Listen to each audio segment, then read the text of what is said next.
Yeah, my name's Shannon McFarlane, and I'm from Central Michigan.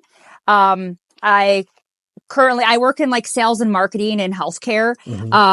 And I am a psychic medium. And a good friend of mine, Lisa, and we actually have a group called Moonlight Sisters Paranormal. So we've, went in and we specialize in like clearings and trouble haunting. So especially like attachments to people.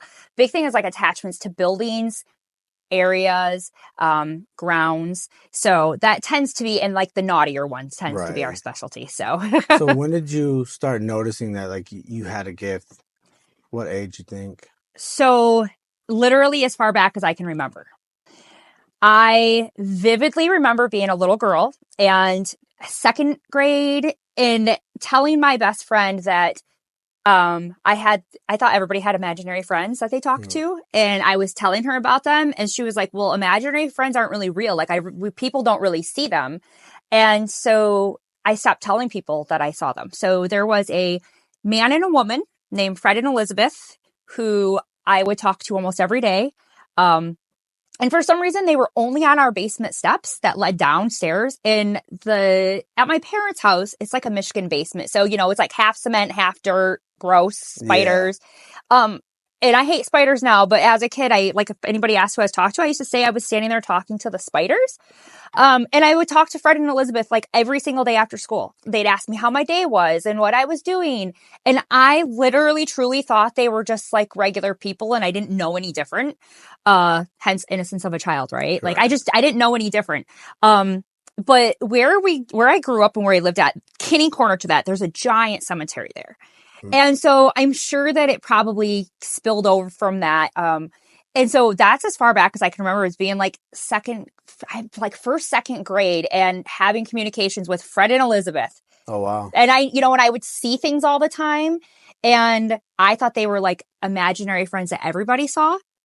But, when I said something to my friend and she was like, what are you talking about? We don't see it. And I was like, oh, because, when you don't know any different and when you're a kid, you think everybody sees it. So from that moment on, I just kind of kept my mouth shut about it and never told anybody ever again for a very, very long time. So you never said it to your mom? I never said it to my parents or anything. Nope. Oh, wow. I just kind of kept it to myself as a little kid. So it never dawned you like, I have random people living in the basement. No. They're not family. No, because I think they felt so natural. And it felt so natural to me. And it felt so comforting and safe that it was like talking to your family. So it just, as a little kid, you do weird things as a kid. And I just never mentioned it. I asked my parents and they said, no, I never brought it up to them. No? Okay. And this was in Michigan, correct? This is in Michigan. Yeah, Central Michigan. Wow. Man, Michigan is like, from what I know, everybody I talked to, like Michigan is really on top of it seems to be. Field, It seems to be. So, as a child growing up, did you ever thought you would get into working in mediumship at all? No. So the weird thing is like, as far back as I can remember, my mom was like, you were obsessed with horror, anything haunting, anything spooky. Like I begged her to watch things I should not have been watching, but I did. And I mean, I remember watching remember that really old show, like Dark Shadows, that was like the vampire, what kid wants to watch that? I wanted to watch those things. Every horror show, every horror movie. When I was like 10 or 11, she got me a Ouija board for Christmas. And I had these ideas of like, okay, we're going to shut off all the lights and we're going to light one candle. And it was weird because it was almost like I knew how to do things without knowing how I knew how to do things. So like, hence like a natural born, right? Yep. So I already just knew how to do all this stuff. And so she would turn off kitchen lights and we'd sit in the kitchen and we would play with the Ouija board. Your mom. Yeah, it was my mom. Shout out your mom. And things happened around me. So I think I was just always used to it and comfortable with it. Gotcha. Yeah. And then did you never just not at one point ever got negative things coming through? I did. You did? When I was older. So it's kind of funny because, a lot, and you'll hear this a lot with people who have abilities. Like once they kind of got into like the adolescent, pubescent stage, you kind of push it all away. Mm-hmm. And I know that like weird occurrences always happened around me, but when I kind of got to that like 12, 13, I completely pushed it away, shut it out, and it makes it worse. Oh my gosh, it makes it so much worse, I feel like. But there was like a time when I was like 18, 19, and I was like, oh, this will be fun. Let's play the Ouija board. And it was my boyfriend at the time. And one of our mutual friends was home from the Marines, and he came over, and we were like, we're just going to play the Ouija board.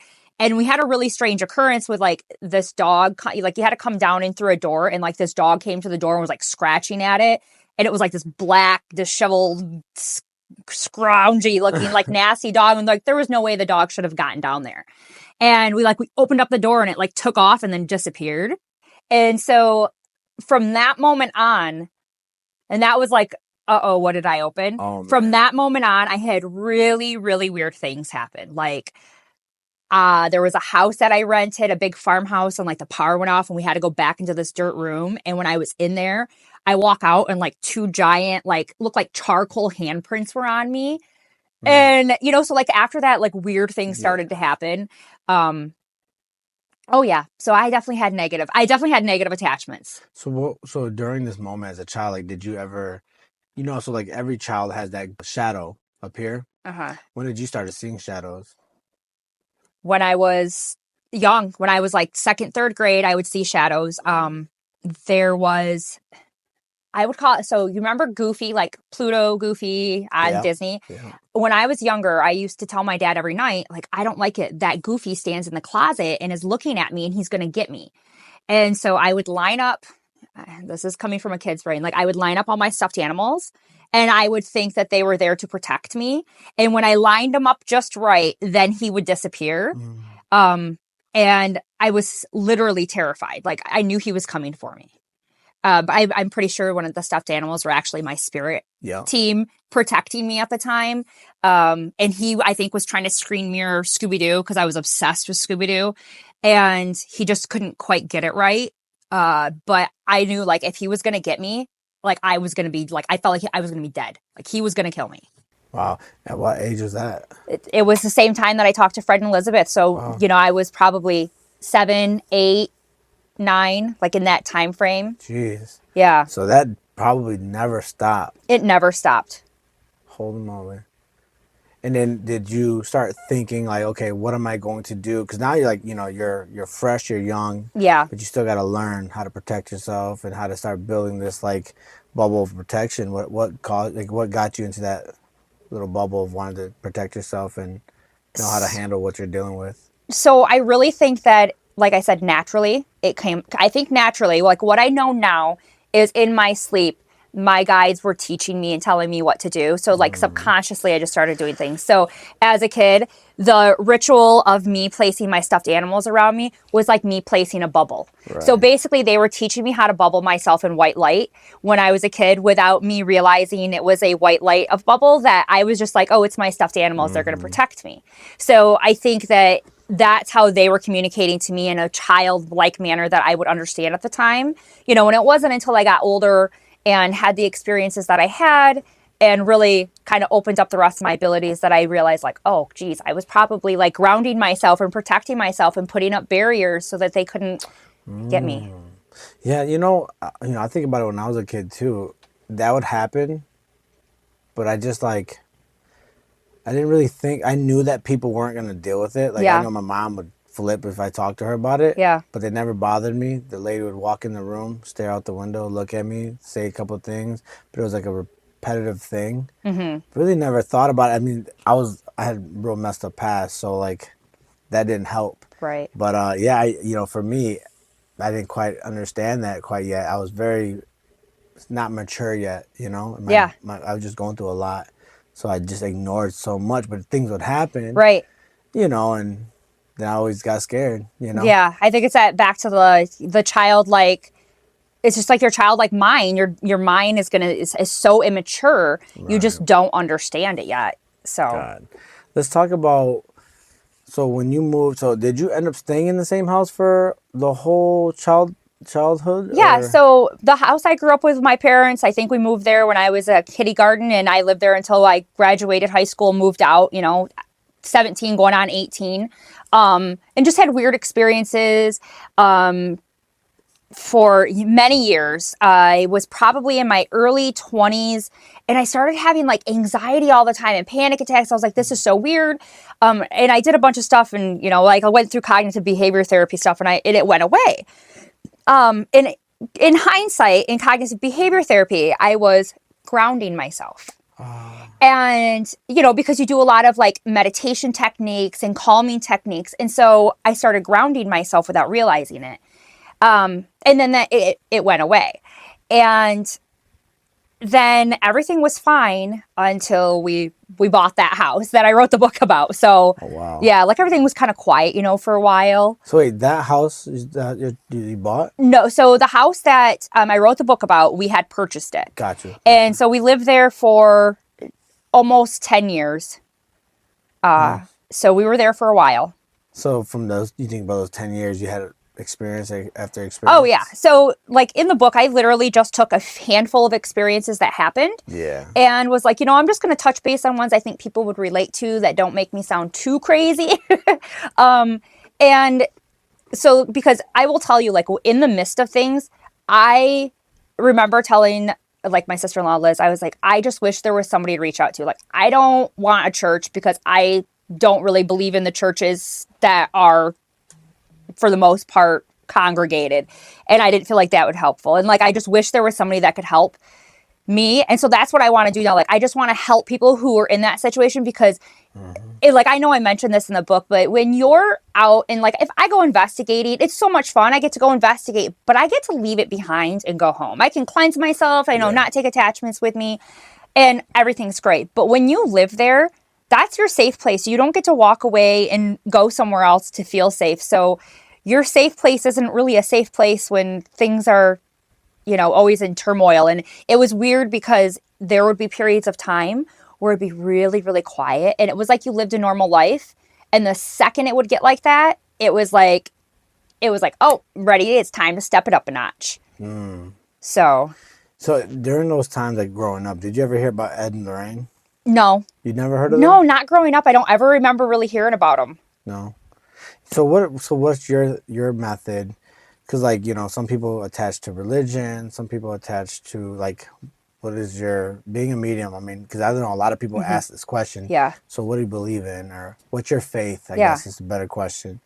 So it's really funny. I take a little bit of everything from lots of places and I do what feels right with me and what resonates with me. So like, I feel like there is a higher power. I would say like some would call it a God. I don't know if it's necessarily a God or if it's a council up above. I believe in Jesus. I believe in Mother Mary, but I also believe like I am like kind of like the fine line where I use both sides. So like I work really closely with Hecate and Lilith, but I work really closely with Mary Magdalene and Jesus. And I know it sounds weird. I work really closely with Saint Michael. And so I think it's using what feels right to you. And I mean, I begged and prayed and begged for God to help us when we were there. And I was like, whoever is listening to me, that's a higher power of high vibration. I could just kept begging for help. So that's my belief. I take a little bit from lots of different things and do what feels right and what resonates with me. And I feel like what calls to me. Right. Now, if you don't mind me asking, like we're going to go right to the house, right? When you moved in. The minute you started having these activities, do you happen to think that something sparked that, and obviously you're gifted, so I mean like opening up things and sometimes like that can happen, but like, when they get like poltergeist, sometimes they like to tie that to like maybe people that are abusive or drugs or, you know what I mean? Yeah. So, I mean, not saying that situation was happening, but was anything like that previous before moving in, or do you know anything of that? So like for the house itself. For the house? So the funny thing is when we moved into the house, we were there for a couple months and somebody kitty corner to the house was an acquaintance and had said, oh, did you guys move in there? We're like, yeah, we bought the house, and laughed and said, oh, well, you bought the haunted house, huh?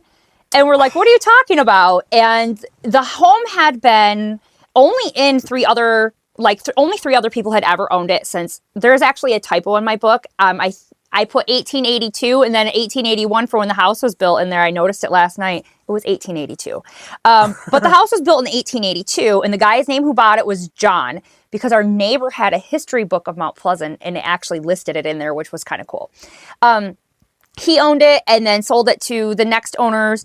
And I don't know, the husband died. And so then the wife owned it, and she turned the house into rental for Central Michigan University college students, females only. And so the 4 bedrooms that were upstairs, she rented out, and she turned the dining room into her bedroom.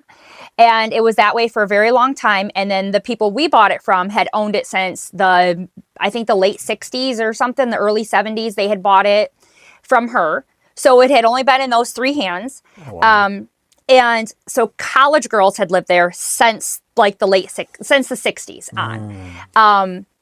Psychically, I was told that it was girls in the 70s playing with Ouija boards when they were a great big thing, and they would have parties, and that they opened up too many portals that were never closed. Man. And the problem with that is you can't control what comes through. Mm-hmm. So it wasn't just a little bit there. And for people that don't understand, like, you were living there with your children. Yes. So the nerves and your body goes through all these, like, protection, like you want to protect everybody, all that, because I remember when I was going through stuff, you can't protect everybody. It's like you're trying. Like I tell my daughter, I'm like, I can only do so much, but she understands her faith, so she knows that's gonna help her more than I can, So I'm gonna be there, but she knows her faith is just really gonna be like the focus for her, But yes, that's interesting. So knowing that, did you find anything in the house when you moved in, or did you happen to like? They probably cleaned the house out when you moved in. Well, the house was clean when we moved in. I actually went to an estate sale there when they were selling, I don't know, just to walk through it again. I remember like, I'm going to go through here. But no, I mean, the house was spotless. The garage was kind of weird because there was a loft at the top of the garage that actually had like a wooden bed and nightstand in there, which was kind of strange.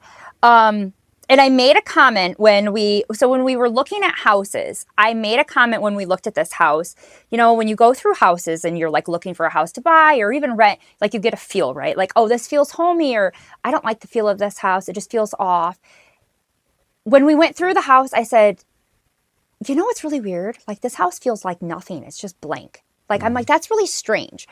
And not even knowing I knew what I was talking about at the time, we brushed it off, but it was literally like the second or third night we lived in the house that stuff happened. I mean, it wasn't like, oh, we lived there for months and months or years. No, I mean, it was like the second or third night was the first occurrence. What was the first occurrence? Like? It was summer because we bought the house in August. And so we moved in right away. Like the day we signed, we started moving in. And it was really hot out, and we didn't have window air conditioners yet because the house is old, so no central air. And the windows were open. It was late. I get into bed, and we're divorced now, but at that time we were engaged to be married. And my then fiance comes upstairs, and he gets into bed, and we're laying there all of a sudden, and we could hear a man and a woman talking. And no big deal, right? But this is what's weird is if you've ever heard spirit communicate, it sounds like they're in the same room with you, but in a different room at the same time. And it's like the weirdest conflicting thing to say. But I'm like, what the hell is somebody talking? Like, we heard a guy and a girl talking to each other, and it sounded like they were in the bedroom next to us. Yeah. And the weird thing is like the bedroom next to us there was a door in our bedroom to get to it, or you had to go through the bathroom to get to it. So they called it a nursery back in the late 1800s. So it was a bedroom that was connected by 2, that you could only get to through 2 rooms. And it kept sounding like somebody was in there talking. And so thinking, because college girls had lived there, and it was the start of school was getting ready to start, we thought, well, maybe there's somebody coming over thinking that they still live here and don't know that the house was sold. And so he actually got up and went outside and looked around because we didn't want somebody trying to get in or something. And ended up coming over to the bedroom window and yelling up at me. He's like, there's no one out here. There's nobody even walking the streets. Like, because then we thought maybe there was just people walking by. And we just thought, well, that was weird. But the reason why I remember it so vividly is because that began to happen every single night.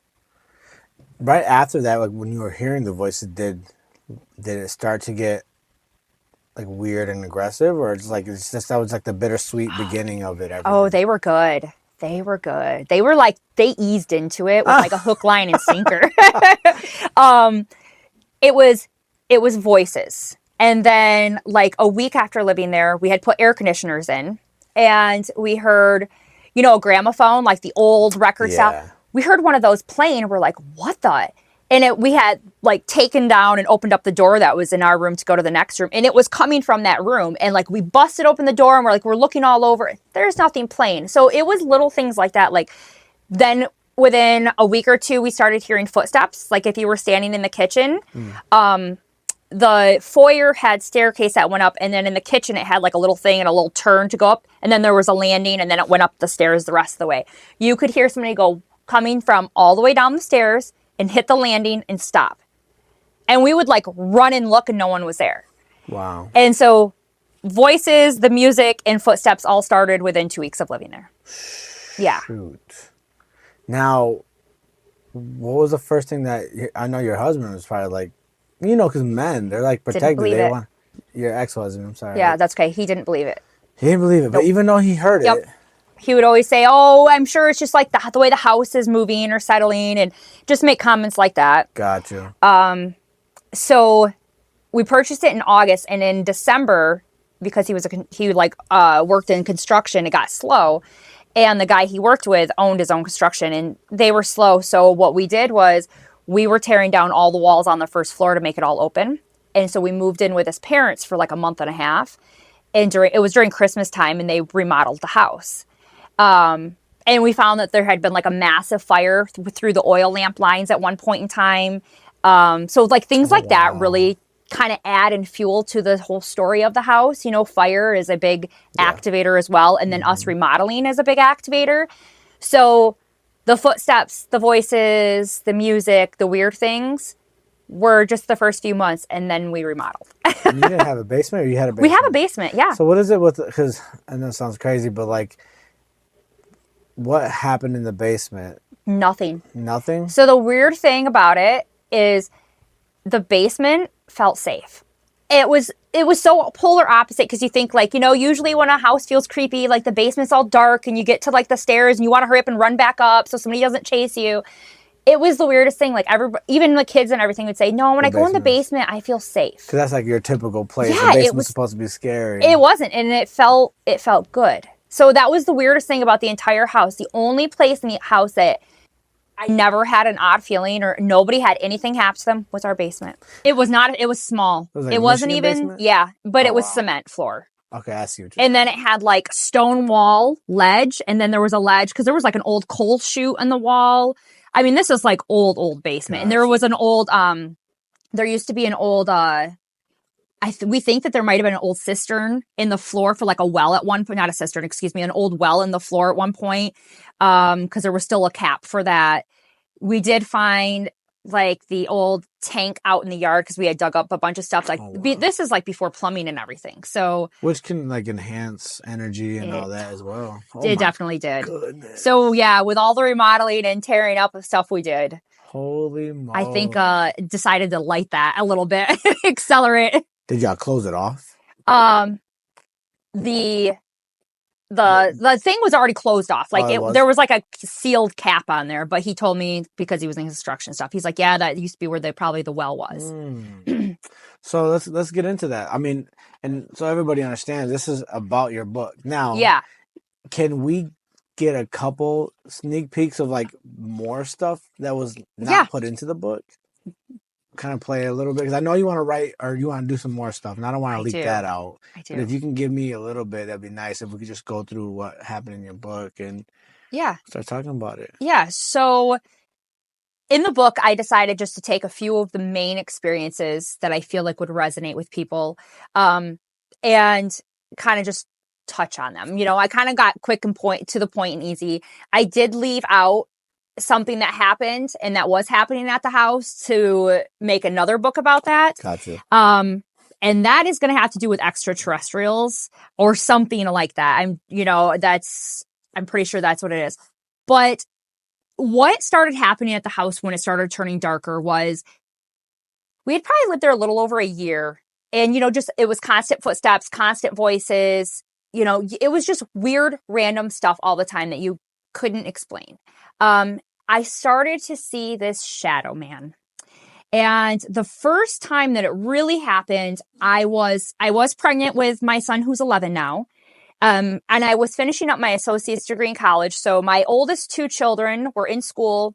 My then husband was at work, and I was home a lot in the afternoons because I was finished with college. I'd come home, and I was standing at the kitchen sink. In the way the house faced, like it faced, the kitchen windows faced our backyard, which was fenced in. Mm-hmm. And I heard somebody say Shannon. And I was like, what? I was like, I'm at home. The dog is home, and we only had one dog. And I kind of brushed it off for a second and kept like loading the dishwasher. And I heard somebody go, Shannon. And I turned around and I saw a black hooded figure in my foyer standing next to our staircase. And he had the hood down, and you could see like almost like a mouth. And he had like these long fingers that stuck out from the bottom. It's like oily black looking, like almost like tar-like skin. And he hurried up and he darted across the foyer. And now it was open. Like there was like a wall right here, but then I could see, and then into the living room, and then he was gone. And I was so scared. I just stood there. Like I was frozen in fear. Like you think, oh, I would take off running. I would be so scared. Yeah. But when this stuff starts happening to you, I don't know what they do, but literally you are frozen for, I mean, I think I stood there for like, I felt like forever. And then I just walked out into the foyer. Nobody was there. And I was like, and I just kind of chalked it up and I was like, that was weird. And I didn't say anything to anybody either. So that's another, like, I feel like a common thing that I've heard other people tell me is when things started happening, like you just don't mention it. You think that was like your warning? Oh, yeah. Like, hey, be ready. Be ready. I'm here. I'm going to get you. That was because I was his target. I was his main target. And just to make sure we don't put this out there, yeah, we'll try to keep demon names out of it. Yeah. You know, just so I don't get... No, I definitely did not say that. Whatever negative entity he was, I would say he is, you know, he told me that he was, I will tell that story in a minute, but he told me that's what he was working his way.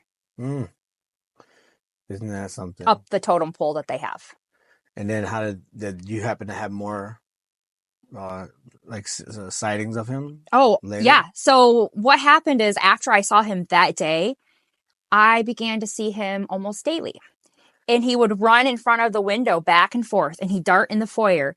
And then it proceeded to where anybody who came over to my house was seeing him dart. My sister-in-law one day, the first time, it was about 3 or 4 weeks after I had been seeing him, she was in my dining room and she was like, I just saw somebody run across the window. And we go out there looking, thinking it's a meter person. There's no one there. So it did proceed to be where everybody started seeing the shadow. And he was not shy about it. You know, it's funny because like when we talk about shadows, so I always have a hard time with this because I don't know how to explain all of it because I'm still in the learning phase of just growing with everything. Yeah. But I've always seen shadows my whole life, especially with where I was living. And like demonic presence was so different than the shadow presence. But the shadow presence tend to want to be as aggressive or more aggressive. Yeah. To almost to like, I don't know how to explain it. Like it's like a show off. Yeah. Like who's like look what I can do. Yeah, exactly. And so now, I mean, I'm sure this is where it's going to start, where he starts attacking, right? Yes. Oh man, that's crazy. So the very first time anybody was injured was that, let's hear, my daughter Adriana, I didn't put her name that in the book, but she had just came home from school and it was still warm out and she had shorts on and a t-shirt on, and our table was like almost like an island table. So we had these bar stools.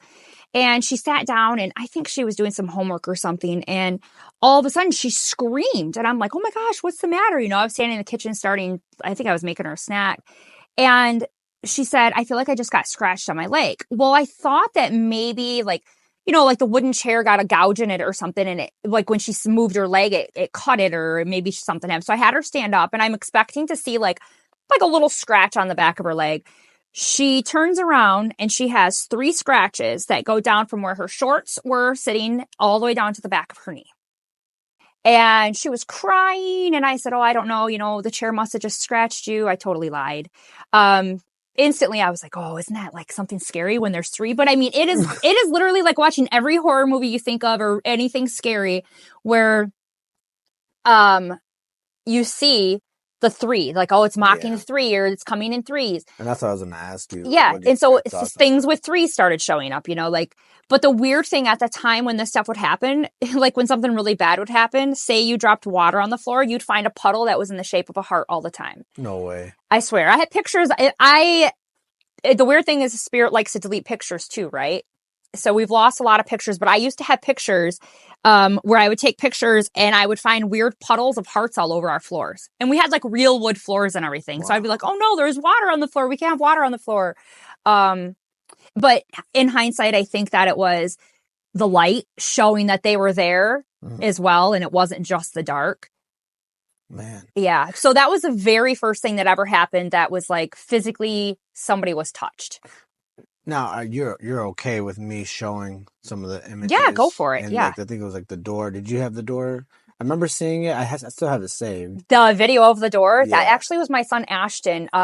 This was getting right at the end of us with it took 2 years of clearing the house for it to finally be cleared, because it was like peeling back the layers of an onion. Once you got rid of one, another one came up. And so it took a really long time, and it's not an easy thing to, you know, like they show in movies like, oh, you walk in and boom, it's done. It doesn't happen like that. And it doesn't work like that. Like there was a literal battle going on in our house. We literally saw an angel battling in our house. My son Ashton and I did.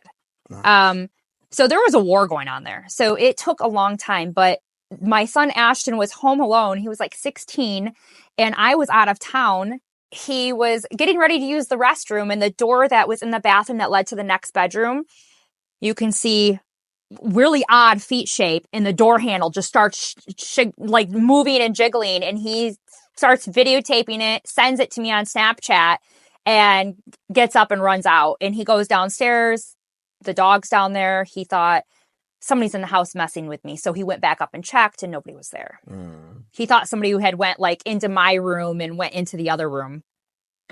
But it all seemed to center in like, we had hot spots. So that nursery room was a hot spot. A closet in one of the bedrooms was a hot spot.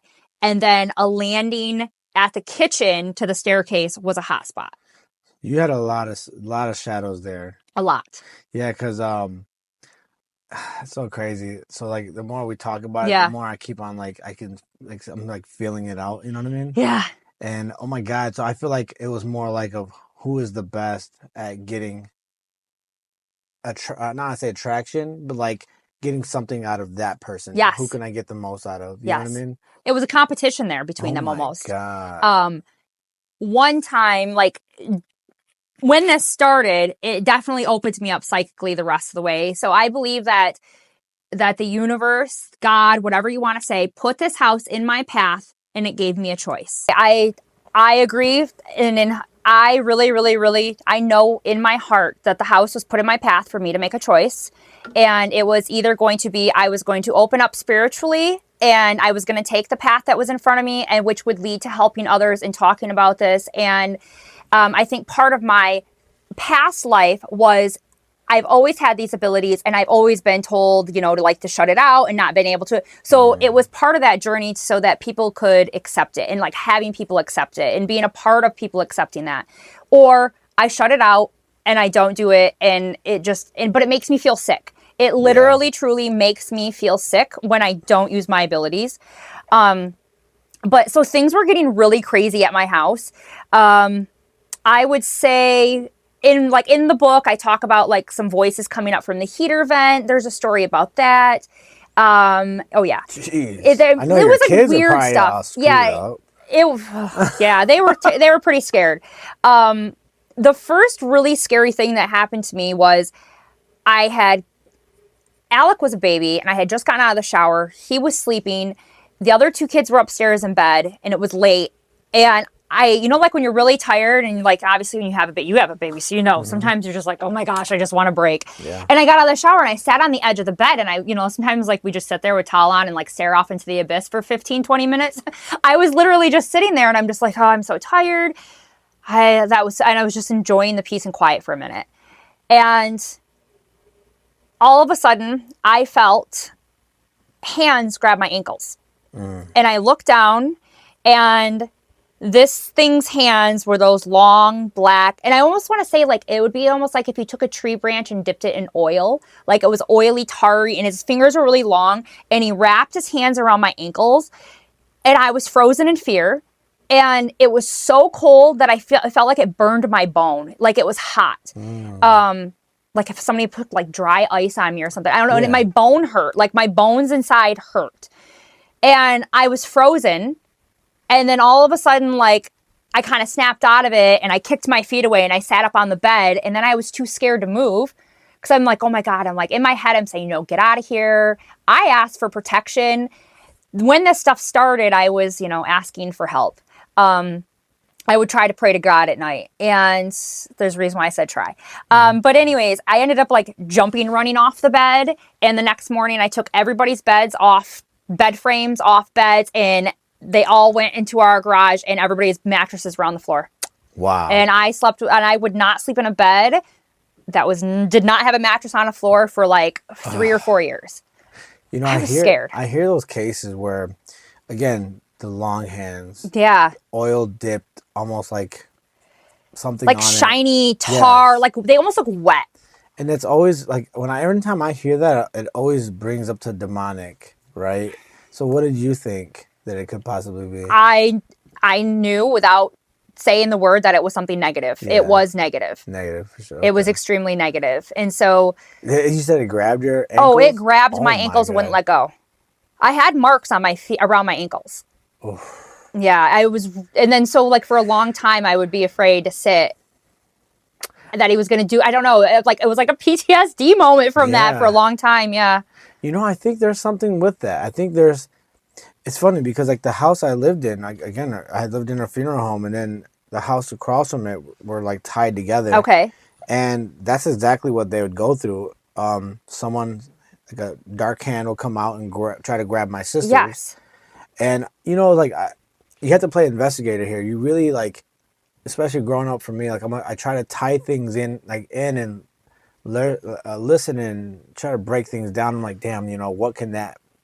It's affecting a lot of people in many different ways, but it's the same thing, right? And why, but holy crap.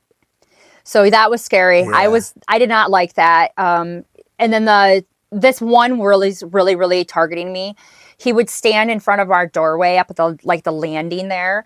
And if Alexander woke up in the night, he would say things, and he'd stand there and he'd go, "You're too scared. You are too scared to come at me and run to him." And like it would start taunting me. And like I was scared. I didn't want to get up and, but then he was waking Alexander up. Yeah. So that I would wake up and then try to prove to me that I was too scared. But I never did that. I always walked right through him. Yeah. Because I wasn't going to let him win. Yep. But the problem is they can still feel the fear. Mm-hmm. And around that time is when things it was constant. It was every day. I started trying to pray to God at night, and I couldn't pray anymore. Yeah, let's get into that. Yeah, so, when you sit down and going to bed and how you do it in your head and you're talking. Mm-hmm. And the second I would say, "Dear God," I couldn't say anything else. No words. I couldn't. It was almost like somebody put a block in my head. And I could think of anything else. I could say anything else. And I started thinking, well, this is weird. This was weird. And it went on for a couple of weeks. And during this time of trying to pray to God and not being able to, I had what I will call a quote unquote dream, because it was not a dream. It definitely happened. And in my dream, I am sitting in a room, and I am sitting on a couch, and this is kind of ironic because it was kind of a couch this size. And there's an end table next to me, like a little coffee end table, and there's a coffee table here, and then there was a chair over there. And the rest of the room is like open, and it's like we're in the middle of like a you know, like in Stranger Things when she goes to the other, like when she goes to do that work and like go tap in to see people, how it's empty everywhere and it's like open. That's what we were in. And there was a, I'll use the term lightly, but what some would call like looking like a demonic figure. He had horns and he was squatting in the chair next to me, and we talked telepathically to each other. And he was telling me, he was like, you have to choose a side. You have to choose a side. He's like, you have to come to my side because I want you. You're like, I want you to be mine. And this is really cheesy, but I reach over and I pick up this picture, and it is a picture of Jesus that used to hang on my great-grandparents' wall. And I like hold it up and I go, I think you already know what side I chose. And he started jumping up and down and throwing a literal tantrum like a child would. And I just sat there and just was sitting there watching him throw a tantrum. And it's so weird because in that, like, I wasn't scared of him and I was comfortable sitting there with him. And then I woke up, and that night then I was able to pray again. And I was telling a friend of mine kind of what had happened, and I ended up describing a room in her house that I had never been to or seen before, and her furniture. So that was really interesting. Yeah. I feel like we went to like neutral ground to have a conversation almost. Holy crap. Well, you know, so I was going to ask you, did you ever have an out-of-body experience in the house? Because, like, for me, when I have my out-of-bodies, it's like how you explain with Insidious. It's this similar. Yes. But the thing is, like astral projection, astral traveling, 100% all the time. It's the same, but for me, it's like if it's day, it's day. If it's night, it's night. That doesn't change. Like, doesn't it's change. Just the same. The only difference for me was like, well, and I think I talked to you about this before, but I almost got attacked, and this presence just was chasing me, running, and I'm like, I see myself, so I hurt and just tap my leg. Boom. I snap out of it. And that's for a whole nother story I'll tell you, but that was sent to me. Yeah. That's something totally different. But that's when I was like, okay, I need to take a break. Yep. But yeah. I got pushed off a ladder when I was like 4 months pregnant for my youngest. Oh, man. And then that was like right before this whole thing started, like when I had the dream and everything. That's kind of what fueled it. And I ended up, everything was put in my path by a higher good so that I could develop my abilities. And I ended up meeting a lady named Denise, who ended up kind of being like my mentor. And instantly, within like 20 minutes of our conversation, she's like, you have abilities and we need to get you, we need to figure this out. And then you're going to take care of this. And so it was just crazy experience after crazy experience. There is one that I did write about it in the book, but it was like a circus was going off in our house in the middle of the night. It's just like unfathomable, the things that happened. You'd hear like walking around. Oh no, at one point, and this is all happening at once, there was a unicorn standing in our, like, out in the landing part. There was a ceiling walker and a man coming up and down from our ceiling, and then something else standing in the corner of our room, like all coming at us at once. What? Yeah. You know, these are tough conversations because when I talk to people about stuff like this, they always want to ask me, well, were you in the right mind? Were you going through stuff? Were you depressed? And I'm like, listen, I know what I've seen, but it's special. You're in a special place because you're not just telling the story, but you can also help people by connecting. And so, like, you know, so when I find people that try to put me in a place where they're like, well, maybe you're mentally going through something, like, trust me. Yeah. It's not that. But when they go through it, it's a whole nother story, right? So did you think when you were seeing that, did you ever question your mind? Like, okay, I know you, because you're obviously seeing shadows and you have all these things happen. Did you think, what the fuck? This is the next level shit. Because I've seen many things. I've never seen nothing like that. Yeah. So what did you think? So what happened was my son, who's 11 now, him and we were co-sleeping. And because things started to get bad, so I made him sleep with me. And then, like, Adriana stayed at my parents' house because she didn't like it there anymore. Like, that's how bad it was. My son, who's like on the thing right now, he had his bed as close to the door as possible. And Alexander had woken up in the night, and I looked out and I was like, oh my God, there's a unicorn standing out there. What the F? And he goes, Mommy, do you see the unicorn?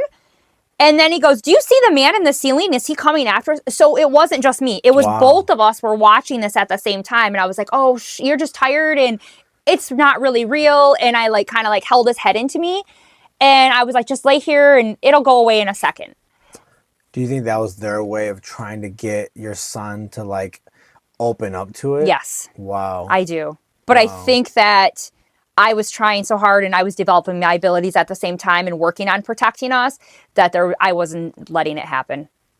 Oh my God. I wasn't going to let it happen. Yeah.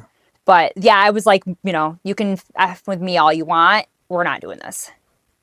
And you said it took you 2 years to get this? 2 years from when we started cleansing it hardcore to when it really finalized. And the last cleansing we did was different because have you ever heard about people experiencing like a loud sonic boom? Yeah. Oh my God. Yeah, we experienced that. Are you serious? Mm-hmm. Yeah, I mean, and that's rare. Yeah. You never really like, I've heard about it, but never experienced it. Yeah. But I've heard that on really crazy cases, that's what you're going to hear. Or that also falls within like stuff oozing out of the wall. And yes. like Luckily we never had any of like the oils coming out of the wall or any like weird substances, but we had like apportation happen where like things would just appear and disappear constantly. Like my stuff would be taken all the time. There's a story I tell in the book about a toy that I know for a fact it did not have batteries and it did not work because my son was obsessed with it and took it in the bathtub and ruined it, and it hadn't worked for months. And 3 o'clock, things would happen at 3 to 3:23. That's when they always happened. And 3 o'clock in the morning, we hear a toy going off. And my ex-husband was like, I don't want to get up and do that. Like he was being a chicken about it. And then I got mad at him and like we were arguing because it's the middle of the night, nobody wants to get up. And I got up and went downstairs once and I'm like, there is nothing down there. I'm telling you, I know the toy. I know what sound it is. It was like this little iPod thing. Mm-hmm. And I'm like, it hasn't worked in months. And we get back in bed and would just start to settle down and it would do it again. So, it was trying to prevent us from getting a full night's sleep because then what they're really good at is causing issues within the family. Then, like in the marital unit, we started having issues and just everybody started having a lot of issues and you could tell that it was definitely fueling it. But he ended up getting up again. And so we both got up and we went down the staircase, opposite directions. We went out to the toy room. We looked everywhere because once you got up and started looking, it stopped playing. We went to go walk back up, and in the landing at the bottom of the stairs was the toy laying in the middle of the staircase after we'd been up like 3 times arguing about the toy. And Garrett, my ex-husband, picked it up and I said, check it. I'm like, it does not have batteries because it does not work. And he takes off the back. There's no batteries. He went outside and he went and chucked it. And that was that for that toy. He ended up picking it up on his way to work and taking it to the dumpster at work. Away. Yeah. So for the guests, for everybody that's watching, can you explain, because this is something that a lot of people ask with the timing. You got from like 12 to 3, 12, around those times. What do you think that, for some reason, when it comes to like haunted homes, why do you think that's the time that's best for that? So I have 2 things, I think. So number one, I think that we all usually go to bed like around the same time, like between like 9:30, 11:30, most people are going to bed. So you're doing your deepest sleep at that time. That's when you're supposed to be getting your most restful sleep. And I really think this because of my personal experience and then everything I've learned. And I think that one of their main goals is to disrupt you and bring down your vibration and really cause mental health issues, physical health issues. And what's most important thing is sleep. Most important thing is sleep for everything, right? Yeah. So I really think that was a big part of it, is interrupting your sleep cycle because then you have a hard time going back to sleep and then it's time to get up. And I think that's part of it. And also I think the 3 o'clock thing is the mockery of Jesus Christ and the Trinity. So I really do think that's part of it as well. But part of me also thinks that it has to do with the middle of the night, them waking you up because it's perfect time. I'm like, it makes so much sense, but that's just me.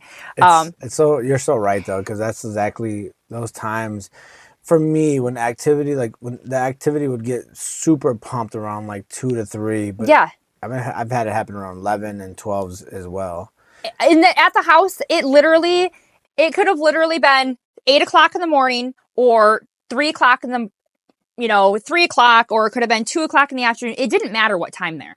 Like the same amount of craziness happened at any time, but they just saved certain things in the middle of the night to wake me up. You know what I mean? Yeah. But my friend and I, Lisa, we go on tons of investigations and stuff, and we have caught the craziest stuff first thing in the morning when no one's paying attention, or in the middle of the afternoon setting up. So I don't believe it needs to be in the middle of the night. Yeah.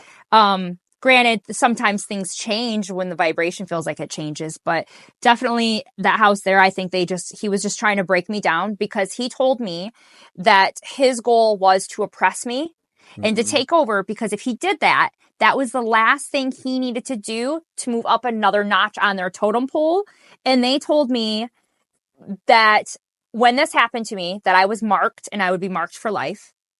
And that once one knew, they all know. So he told me that they're like a mushroom has roots, like a fungus does. He told me they're all connected like that, like a hive mind almost, right? Like he told me they were all connected like that, because at the end, he started telling me all sorts of stuff. Almost like he was fearful that, he was really going to be gone and I was going to make him and I was winning. And I think he thought that if I became friends with him, maybe I wouldn't make him leave. Yep. So he started telling me stuff that later on has been like, I've had other entities, even positive, in other negative ones, and some that are kind of like on the border that I'll call like a gray area, that I have a lot that I've dealt with. And they talk about this totem pole, and I've been told that even spirit can choose to never go back to a spirit form, that they can choose to also take this totem pole path and become an entity as well. And yeah, that was his last feat that he had to do. He had done other things to other people, and this was the last one that he had to fully oppress somebody. Do you think that was tied because of your past life with him?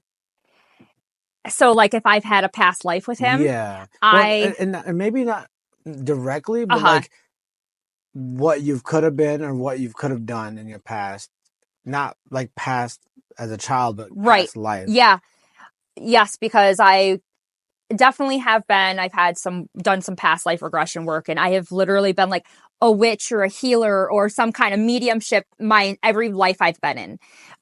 So 100% think that it came from that. And I think that it's been a generational attachment, that he was slowly had maybe made marks along the way. Yep. And this was my life where he was going to make the final one.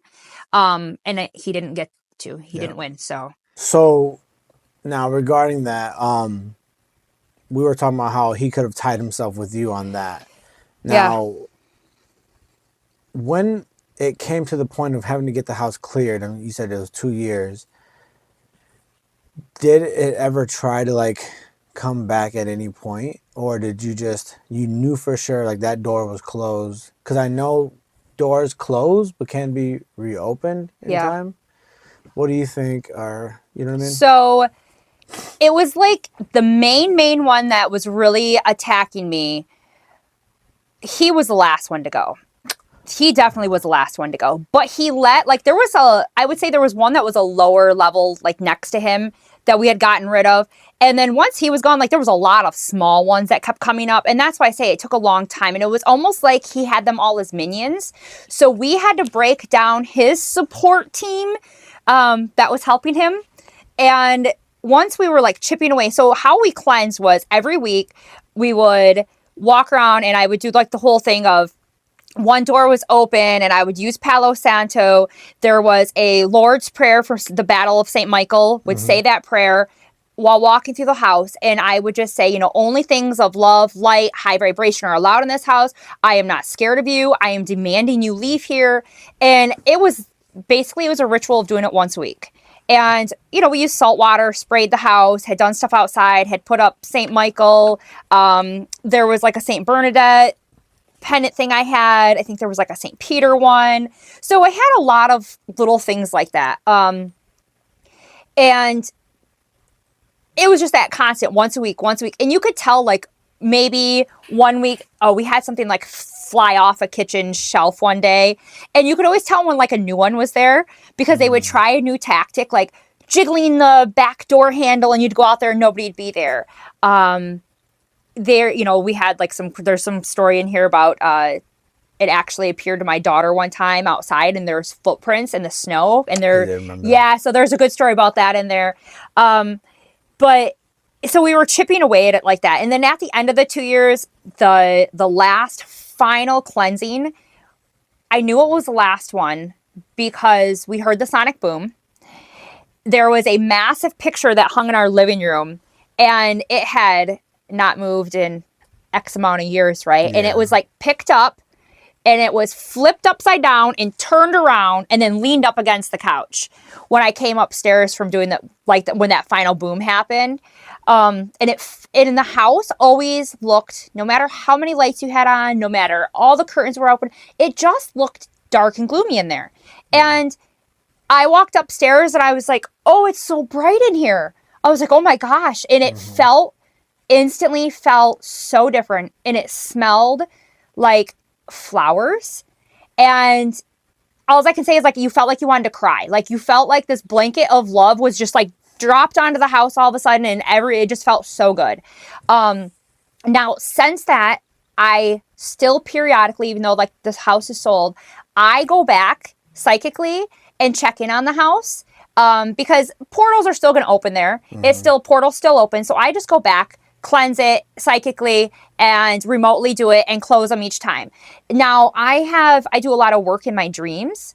And so I actually use that location as a place I go to sometimes when I'm traveling, I guess. And it looks different. Like there's plants everywhere. And I'll say, oh yeah, somebody else lives here. And it's weird because like I'm there, but I'm in a different part of being there in the house. And I'll talk about that to whomever I'm with. And I'll be like, oh yeah, that person lives here, but that's in like the actual house. We're in the other part of the house. And that's kind of weird when you say it out loud, but that's what I talk about. And I'll be like, oh yeah, there's ghosts here, but these ones are fun. And I'll talk about spirit. I said ghosts, but like there's spirits here. And we kind of, I don't know, I just joke about it. Like I feel like it's like a holding place when maybe some aren't ready to go yet. And they need some time to think. I have different locations that I've set up psychically for different types of entities and different type of spirit. And this one has become a safe place. And so if they need time to process what's happened to them or need time to come and talk to me, like they can go there and it's like, it looks all green, it looks all jungly. And I don't know. So the house is different. I do go back there psychically though and cleanse it and take care of it. It sounds like you were like, so we work on, how you say, wavelengths, right? Yeah. So you are setting that up there. Like you're dropping the anchor down in that area. Like the vibration needs to be good. Higher vibration pushes away, negative spirits. And, so my thing is, okay, so going through that, now that, you've gone through this and the story is amazing. I can't wait to hear the other story. So definitely when the book comes out, we're going to have part 2. Oh yeah. We're going to get right into I know. I need to start. I'm going to wait probably till winter and start write another one. Yeah. Now I want to get into like, I guess, and I'm so new to this. Yeah. So a lot of the stuff I want to ask you too from me. So for you, it came really natural.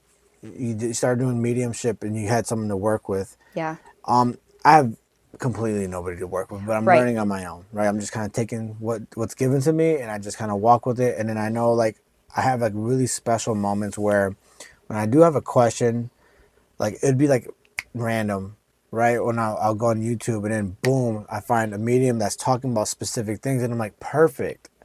And so I'll start working on those and start paying attention. I'm like, that makes sense because I've like, for instance, one of my experiences was just recent and every morning, for me, you wake up in the morning, I go to work, that's never a positive. Yeah, like, right? Damn it. But I try to always tell myself, I'm here for everybody. Right. But also not to be too open, right? Because I'm working with hundreds of people daily.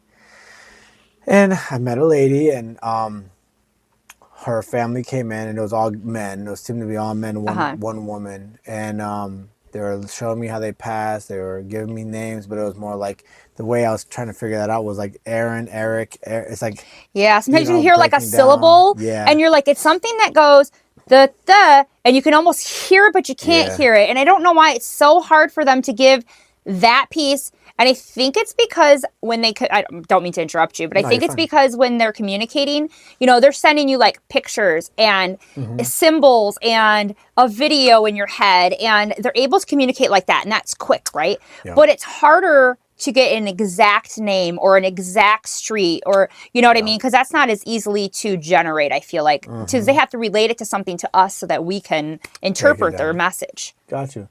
Yeah, and I was able to pick up on that. And, you know, it's always tough for me because when you first got into this, you know, our number one thing is not invading anybody's space. Right. Because it's so easy. You walk in, boom, and sometimes it can just happen. What did you do? Like, you know, and I know it drains you, but like, you're getting into this. Can you walk me through that, you know? What do I do when they bombard me? Just starting when you first started and you're starting to learn, you're around people. Yes. So at first, I feel like when you don't have any rules set up or boundaries set up, it is absolutely, it's taxing. Like, it takes all of your energy. You feel awful. You're like, I'm not sleeping. They're draining my, you know, they're constantly coming at me. And some people don't ever close down. I can't do that. I have to be able to function. So I set a rule where every Sunday I would sit down, and this is when I was like starting out. I'm like, okay, every Sunday I'm going to sit down and I will talk to you. And so when I would sit down, then I would kind of think, you know, I can't ever fully shut down. Like, that doesn't happen. Yeah. But I'm able to, I've put that rule out there, and that rule has been respected. And so when I was starting out, that's what I did. I had a rule. That I would be this time, this day, and we would talk. And I would literally like see a line of people like lined up. Oh, wow. And over time now, I don't do that anymore. I don't have to do that because I automatically take care of it. I automatically, you know, I've gotten to the point where it just flows, and I'm doing it in my sleep, and it doesn't take my energy anymore. Unless I'm, you know, we're doing an investigation or we're doing readings and you're doing it all day long, then it's going to like psychically, the energy is going to drain you. But you get like a energy hangover. But that's kind of what I did at first. I set up a time and a space for them and made rules and boundaries. I'm just picking up on that too. Like, trying to find the time, especially within my studio. Yeah. Like, this is my place of peace. I could go out in the woods, I could go outside, but like, I love being here. Yeah. Or outside, like in my back. And I find time to just find peace and just ground myself. Yes. You know. Yes. The thing, I guess, where I'm having a hard time is like, because I haven't mastered that grounding, it's very sporadic. You know. Ask your guides. And that's something I'm working on. You just got to start putting more faith into trusting that they're there and they're doing stuff for you too, because they're part of your team. I also think having friends and peers who are gifted as well help, because I've learned a lot from a lot of different people. And I've, you know, I may learn something from everybody. Everybody does it like different, but the same, which is really weird. Like, as I was doing things and learning how to ground and clear, I would, you know, mention it to another person. And one time he said, well, that's exactly how I do it. When I said, oh, this is how I open up, I imagine literally like these giant iron gates opening that almost look like they're to like a cemetery or like an old Victorian house. And he started laughing. He goes, well, that's funny because I have gates that open too. It's like to a cemetery. And I thought it's really strange. And that just, I think what that does is kind of solidify the fact that this is definitely passed down from our past lives. And we're not just making this up, because how else would all of us be doing the same thing and never have talked about it? You're so right. You're so right. You know? I met a lady named Daisy Marie, I think, if I'm correct. She's from the UK. And that's how she approached it. But she, you know, we had a good communication. I swear, every time I have a reading, it doesn't turn into a reading. It just turns with us talking about what I need to do. It doesn't, we don't even get into the whole reading thing, you know? Maybe that is your reading, though. That's, yeah, okay. Yeah. And so, like, we sat there, and so she's like, you should really just try this, and I'm going to just walk you through. So we did it really quick, and that was exactly what we did. I would envision myself leaving my front door, but leaving through a gate, locking that gate on my way in, so I, you know, make sure that it's not open. Yep.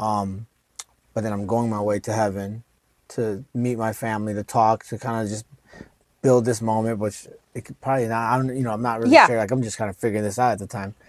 And then I start seeing my family come. I started seeing other people. And then that's when it really hit me. And every time I did this, I think it was like a Thursday, Friday, Saturday, I would do that. And then like on my normal days when I'm not doing it, man, I'm like super heightened. Yeah. So I'm like, again, I'm still learning. But yeah. So the gate thing is something that works for me too, that I'm still It's trying interesting. to pick up That's on interesting that she said use a gate as well. So, it makes you wonder, why do we all pick a gate? Do you think it could be possibly that that's our safety way of, after we close it, that's like nothing can come in? Yeah. I mean, for me, that's what it is. I'm allowing you to have my time and my energy, and then I'm not allowing you. And yeah. That's what the gates represent to me. Yeah, but they really look like, I have like giant, it looks gothic and all. It just does, it does. And so it's kind of funny though, that I find it very interesting that you as well have had, somebody tell you to use a gate.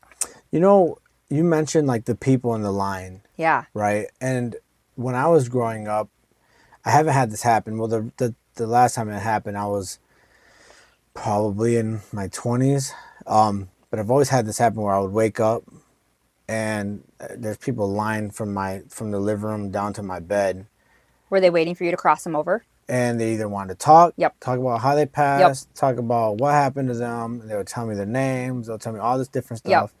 And then my guide would come in, the deepest voice possible, authority. Like, it felt like it was authority. I'm like, geez. And I remember he was telling me, he was like, you've been through this before. Like, just go through it. Yep. But the problem that I had was everybody, that the little girl was in front of me and she was just explaining to me how she was buried alive. And then the minute like I started giving Did they ever make you experience how they died? No, or make you feel that way? She was just showing me like in vision, like the little visions, and I could see her, and then I could see dirt, and I'm like, okay. And then she says, like the minute she starts coming out with more, everybody, they didn't give no shits. Like there was nobody caring. They just started talking. They gotta make rules. Got you. Gotta make rules. You say, I'm not gonna talk to anybody, and everybody's gonna go away if you don't talk one at a time. Like, it's almost, you gotta be firm.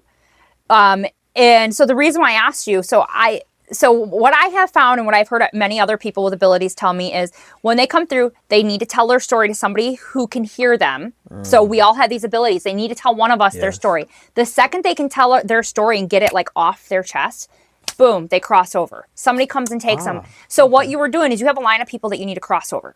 So that's what when I first started, like with my abilities and stuff, I had people I had to cross over all the time. I don't even do it anymore because I think they automatically come to me and boom, cross. Boom. Yeah. But that's what happened when I first started off. And what else I have happen now is sometimes when they're telling me stories, I will experience what they experienced. So one time I did have a girl that was buried alive, and actually Lisa and I both were having it, and I was like, I taste dirt in my mouth. I taste like somebody took dirt and shoved it in my mouth, and it's wet and it's cold and it has that musty, earthy taste. I started like coughing and like I was coughing, like actually coughing up stuff.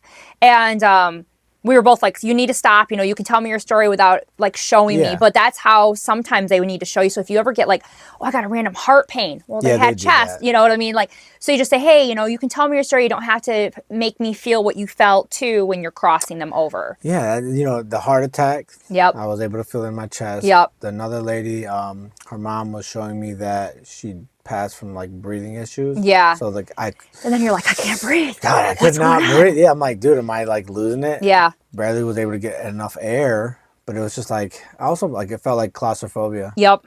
Boom. Yeah. You might experience the feelings that they were feeling. So I've really had to learn how to separate what are my feelings and what are their feelings. Yeah. Because sometimes they feel the same and you like freak out for a second. You're like, what is wrong with me? And then you're like, oh wait, that's not my feeling. Another time there's a place that we investigate that's kind of like a little secret place that Lisa and I have. The very first time we were there, we experienced we both were like, we had a fever. When I have a fever, I get really, really flushed and then, I'm super pale. And I was like, I feel like I have a fever. I don't feel well. Well, we went back and we started researching, and the first little girl that ever died there died of yellow fever. Oh, no. And so it was ironic. Like we both started experiencing symptoms of a high fever. So we didn't put 2 and 2 together until a couple hours later, but that didn't make sense. So, you know, I think it's like a learning experience. Every time I go out, like, I feel like I'm still like in kindergarten in this. I just feel like there's so much to learn. I don't even know what I know. Like, this is all theories, right? Yeah. Like, I'm just going with what I feel and what I know. Yep. So I feel the same way. I feel like there's, like, I'm definitely being guided. Yeah. You know, there's things that I'm like, boom, boom. Like, yeah. people always ask me, like, how do you know these things? I'm like, well, I just experience in life, things that I've gone through, but also, you know, it's little small messages that I get, you know. Weird synchronicities. One thing I'd like to ask you, have you dealt with physically seeing spirits and then, like, you question, because that happens to me a lot, where, like, they're physical, I see, like, I could feel like I could touch them, but they never talk. So any spirit I've talked to never talked to me through the mouth, it's always through the mind. And that's how I know right away. I'm like, okay, so you're here for this person. Now, this is the person I'm talking to. Yeah. And then they'll tell me what they want me to say to them. But then I'm like, the introduction part can be hard for me sometimes because not everybody believes in either spirits or God or whatever. So I'm like, okay, do you believe in God? I do. I believe in something. Yeah. I don't know if God is an actual like person. I think God is an energy form. That's my personal thought. Like, I feel like it must be like an energy source of all like energy, where energy came from and originated from. But like, I believe in Jesus, and I believe in Mary, and I believe in Mary Magdalene, and I believe in a lot of that stuff. And so I don't know if God is a person. Yeah. I mean, I don't think he's a person. I really don't. I think he's more of an energy. Yeah. And source. I think for like humans though, when it comes to introducing that moment, when I speak about it that way, they're like, well, that's positive. It's a good opening for saying, okay, well, this came up. What does this got to do with anything? And they're like, oh, yeah. But you can imagine if I just told them something real spooky and crazy. Yeah. Like, dude, I don't want to talk about that here. Right. You know? Yeah. So definitely, I think God is I mean, if somebody just randomly asked me, I'd be like, of course I believe in God, you know? But to answer your question about seeing people, and I don't know if they're real or not, 100%. Yeah.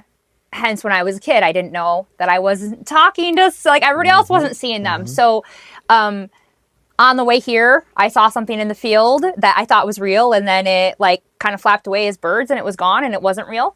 I thought it was, and I've seen like a lady walking. Actually, we were on vacation and we were up in the UP, and my son, I remember saying, Ashton, why is there a lady in her pajamas on the side of the road, like in a nightgown? And he's like, there is no lady. And I was like, okay. Yeah. And then, you know, I've really learned to feel more instead of trusting my eyes. What do I feel? Like, does it feel like a real, like a live person that's breathing, or does it feel like it's somebody else? So I've had to learn how to feel the difference between the two energies, and which can sometimes be harder than others, but. Well, I want to get into this before because we're getting into an hour and 22 minutes. Oh, well, yeah. Okay. Yeah. I'm sorry. I'm a talker. No, you're good. You're good. No, so what I want to get into is the message, right? So you created this book. I did. This is personal. Yep. You went through it.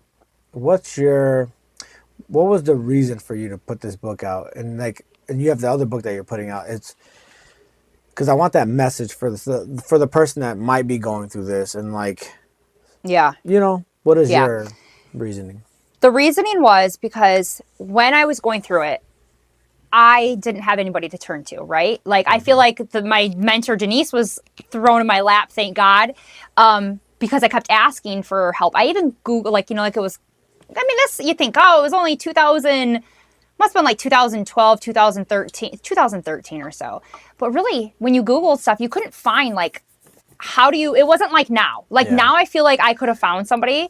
But 10 years ago, even, you couldn't find people as easily. So the goal of me doing this was to share some experiences that I feel would be easy to relate to if this stuff was happening to you. Yeah.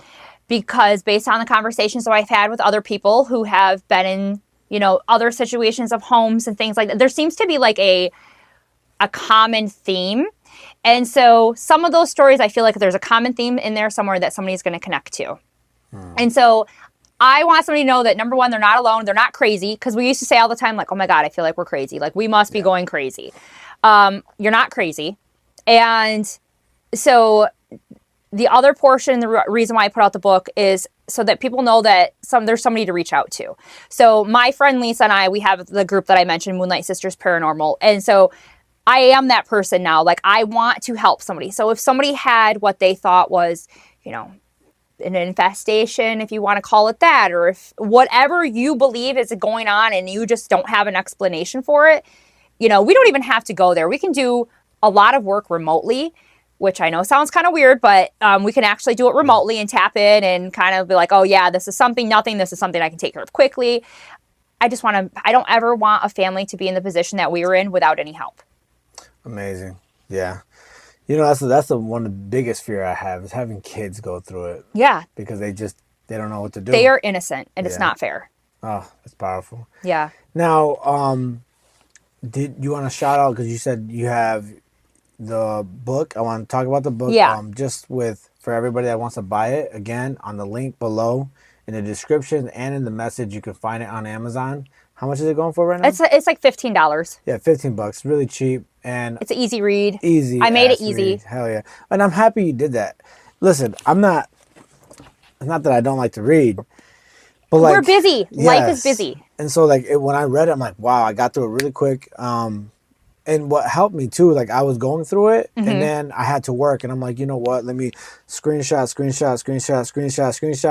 And then the Speechify. Oh, yeah, yeah. And I throw Speechify and I'm listening to it while I'm working. I'm like, damn, and I'll go back and re-listen to it again because I wanted to pick up on certain things and just really hear it out. It was amazing. I'm absolutely happy that you talked about it. I mean, the reason why I created my podcast, the main focus of my podcast is paranormal. Right. The encounters of dealing with certain things, not just all negatives.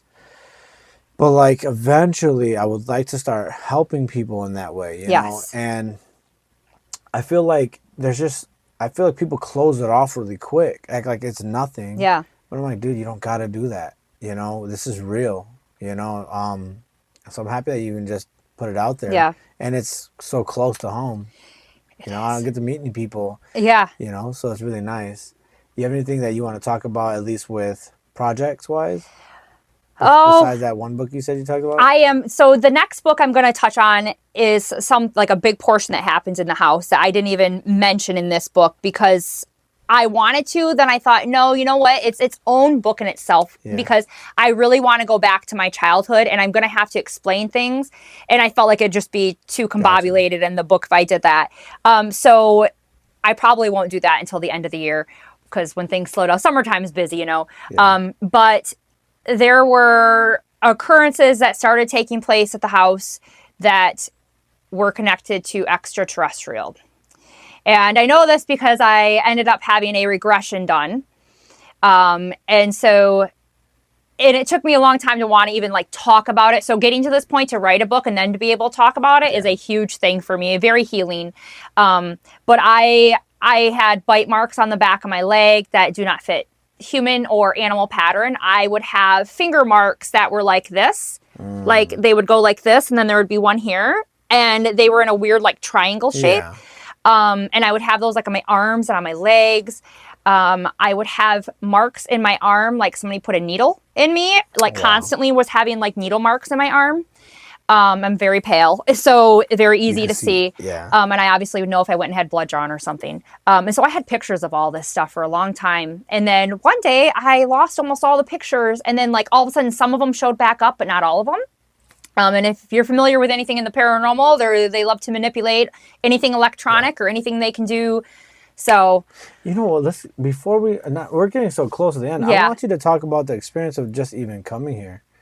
Yeah. So this morning I get up and I was like, oh, weird. I feel strange. I'm like I wasn't sure if I was having anxiety or if it was like this weird revved up feeling. And I don't know. I was like, this doesn't feel like me because I'm not a nervous person. Like literally, I'm not a nervous person about anything. And like talking and doing stuff like that. And I felt so strange. And you had messaged me about coming and all of a sudden I was like, this isn't my anxiety. I was like, this isn't mine. And the second I said, this isn't mine, and I acknowledged it wasn't mine, boom, there was a little girl. And I was like, hi. And she has long dirty blondish brown hair. She looks like she's like 10 or 11. And she says she's attached to you and that she hangs out with you and she's part of your spirit team. And she's super excited for me to come. And I was like, well, that's awesome. And so I was like, oh, what a cute little girl, right? Starting right off the bat. And then I'm getting ready to get around to leave. And somebody tells me I need to put on my rosary. I have like a rosary bracelet that I wear sometimes at investigations and stuff. And somebody told me I had to wear it. I was like, oh, okay. So I picked it up, put it on. I don't argue anymore when spirit tells me stuff. I've learned my lesson. And so I get in the car and I'm only like 25 minutes into the drive. And I see these two very tall black figured shadow men in the back seat. And I was like, oh, who are you? And I was like, I don't know you. You're not part of anybody. You know what I mean? It wasn't like I would call like just a random hitchhiker that I picked up and they sometimes talk and then they go. Because that happens when we travel. And they were there, and all of a sudden in a field, I see a white statue of Mother Mary. And I'm in my head, I was like, well, that's a really weird place to put a statue of Mother Mary, like in the middle of a cornfield. And I was watching it, and all of a sudden, I was like, I don't think, like I'm driving, right? And it was down to one lane on the road because there's construction. And I'm looking at it, and all of a sudden it was like, it looked like birds, like white birds that started to like flap away, and then it just disappeared. And I was like, interesting. And then I got here and I sit down and the little girl comes and sits next to me and she's all excited. Like she's touching my hand and she's like telling me stuff and telling me how she like hangs out here every time he has a podcast. And then he proceeds to tell me a gentleman just was, kept doing this. Yeah. And I was like, yep, because she likes to come over here and sit down and hang out. But I told him, I was like, whatever those two guys are, I feel like they were negative. And I'm like, I don't know if they were attached to you or what. I said, but it's the first time. So it was something along the way or coming to you. Yep. And he opened up with a little, prayer for us and cleansing for us. And I sat back down and I work with Hecate a lot. And she came forward and said, I'm taking them. And she went off. And I was like, all right, well, awesome. They're gone now. Awesome. So I don't know if they were just hanging around here or what, but yeah. We'll talk about that. Yeah, but it was a quick clearing for you. So, and I think we'll go back to what we had our last conversation. This was like last year during the summertime. Okay. We had that conversation. Yes. But prior to her actually being in the house, it was 6 a.m. and the device kept on going off. But it was like, in order for that device to go off, it needs like a physical touch. Yes. So I noticed that and I'm like, that's interesting. Shut it off. I came to the office and we're fine. I'll just leave it there. I came to the office and I'm setting everything up, setting the lights up. Mm-hmm. And then literally after going upstairs, I just kept on feeling like something with my lights. Yeah. So I told my son, come check. He looks, he's like, everything seems to be fine. I come down here and all my lights are off. My computer's off. Yep. Lights back here are off. Like all my settings, scene and everything just got shut off. And I'm like just laughing. And, I expected something like this to happen. Yeah. And anytime I do like cleaning, I would always let everybody know, like, it's just be prepared within the 2 days or the 24 hours to expect things to just amp up a little bit more because we're coming to help you, Right. I mean? But it did happen. It did happen here. I thought it was crazy. I have many guests and stuff like this don't happen. So I actually left out. So on Wednesday night, I was going to sleep and I was just falling asleep. And I had one of them grab one of those two that were in my back seat. One of them came into my room, had grabbed me and pulled me like that. And I was like, what? And I was like, you guys aren't allowed in my house. What are you doing here? And so I shoot him out really quickly. And the next morning, I didn't think about it. I'm so used to that kind of stuff that I just roll over and go back to sleep. And the next morning I was like, wait, I haven't had that happen in a long time. Oh, that's got to be because of the podcast coming up. So it's interesting that it did happen because usually like this stuff happens like in certain investigations, but not all of it. So I thought it was quite powerful that, it was already gearing up on Wednesday. Do you think that happened just because us bringing up the awareness to help people? Yep. Okay. I think it could be anything as crazy as somebody who could hear this would have reached out and they were trying to stop it before that. And then, well, they just got taken care of before that even happened, right? So I think that could even be something like that because they know, and they're not psychic. They like to pretend like they are, but they can't predict the future. They're just good at telling you bits and pieces so you think they know everything. Yep. But they do know, based on conversations and things that people are doing and their habits, that it could have been somebody who's going to watch this and could have reached out. Well, so they were coming forward first trying to scare me to not talk about this so the person wouldn't reach out. And then, it backfires on them. So. Welcome to the Open Mind Podcast. If you like what you saw today, don't forget to like, subscribe, and share.